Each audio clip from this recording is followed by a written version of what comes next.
Giacometti, Matisse, Picasso en sort du buffet. Depuis 1984, les plus grands artistes contemporains, des peintres, des sculpteurs, ont été exposés ici au Centre d'art de Tanlay. Cette année, Les Diables et les Dieux, une nouvelle exposition réalisée par des artistes venus de continents différents. L'occasion pour nous d'évoquer la fabrication, l'élaboration et l'impact que peut avoir une exposition d'art aujourd'hui.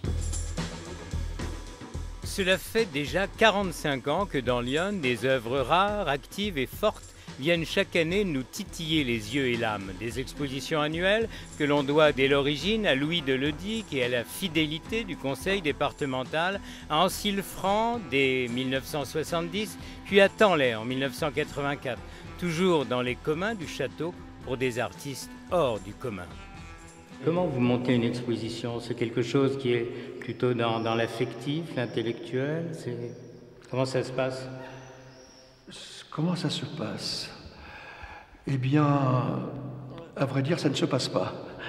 C'est-à-dire que j'essaye de créer des expositions qui correspondent à mon goût et à mes intérêts pour la peinture et la sculpture.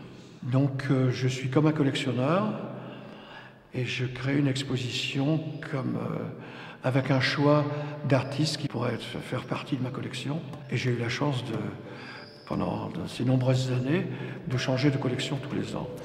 L'exposition 2015, une exploration du monde des diables et des dieux, posée sur la frange entre le rite, l'imaginaire et l'ombre et la lumière d'artistes différents comme Cyprien Tokudagba. Ce qui est extraordinaire, c'est que Cyprien Tokudagba était un prêtre vaudou. Et il est venu ici dessiner les dieux vaudous qu'il a dessinés sur les murs de Tanlay, que l'on a récupérés. Quand on regarde une œuvre de Tokudagba, qui est ce personnage qui nous fixe, c'est quand même très étrange. Il vous regarde, alors que vous êtes logiquement censé le regarder. En ce qui concerne Ben Lindström, qui est un des grands peintres suédois, lui-même a vécu avec les chamans dans le Grand Nord. L'ensemble de ces artistes ici sont des gens très près de la nature, très près de la vie.